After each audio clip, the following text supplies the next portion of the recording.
All right, I'm going to do a kind of basic tutorial here on some SEO techniques that should help you to optimize your site using the Yoast SEO plugin. Most of the sites that I build have this plugin, and it's really easy to kind of just work with it and do a base level of optimization for your pages.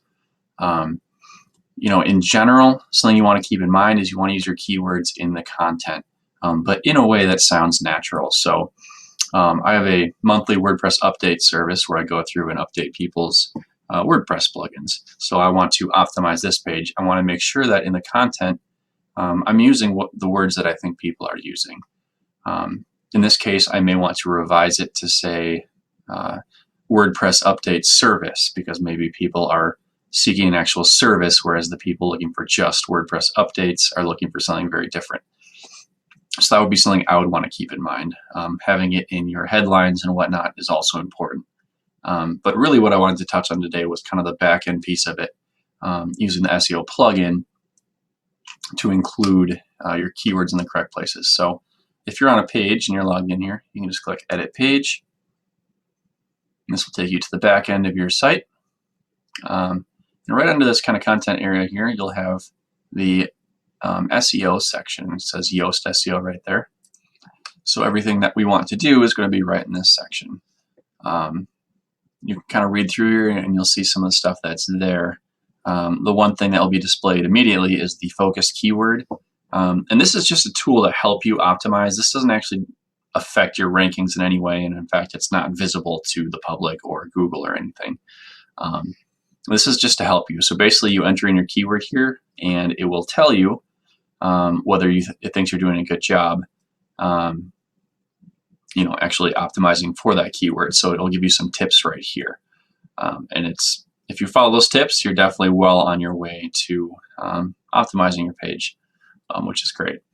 The two main things here you're going to want to edit are, so if you click Edit Snippet here, you'll get to select your SEO title and your description. The slug is important too, and I'll touch on that as well. So all three of these are important. So let's start with the title. This is the #1 most critical piece of SEO information on your site for each page. This is where you're going to want to make sure to include your main keyword. You don't want to be spammy in here, but you do want to try to include your keywords. So again, if I want to optimize for a WordPress update service, I'm going to enter that right in here. And you might want to, well, you'll see this bar here. You want to keep it to a certain length. So you don't want your title to be too long or too short. So right now it's orange. It wants it to be a little longer, but that's less of a problem if it's too short than being too long. And again, it'll give you kind of hints here as well. So that's what I have. A lot of times if you have a short one, you might want to add some kind of separator and then say, who you are, what your actual site is. So I'll have WordPress update service, and then Brian Johnson Design is the name of the company. So I might add that there so that people know that's what it is. And this is actually what appears up in the tab up in the top of your browser too when you're viewing a site. It will include this whole title there when you're on that page.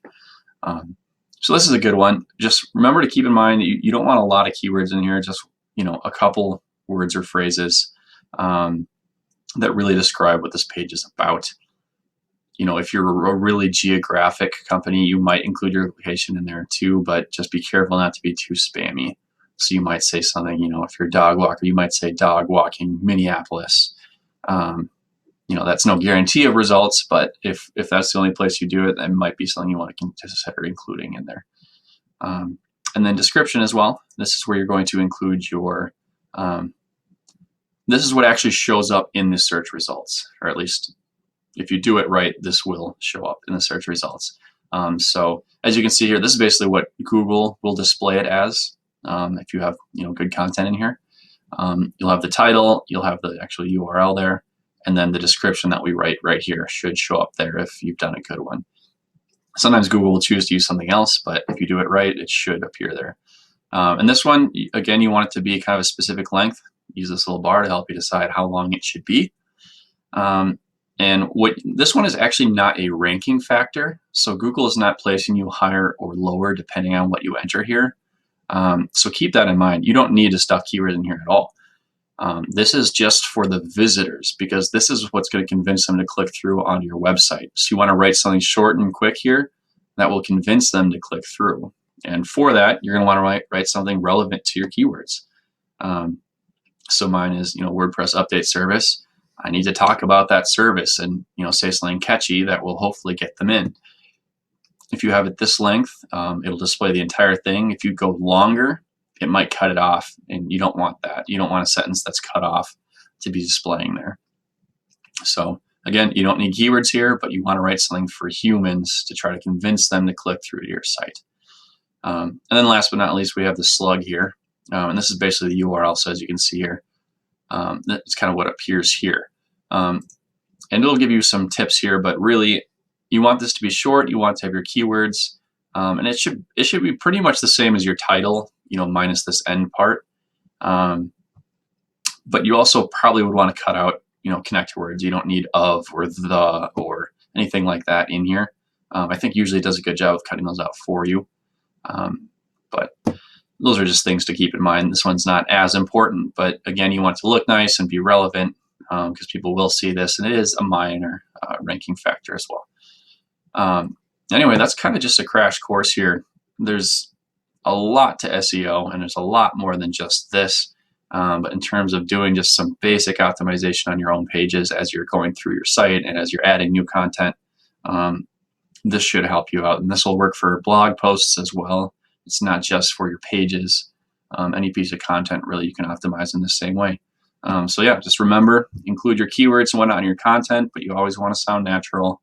And then use this tool to have a title, description, and slug that also are relevant. And feel free to use the focus keyword tool that comes with Yoast SEO to kind of help you decide how to better to optimize your pages, and follow these guides as well. And as always, yeah, let me know if you have any questions about any of this.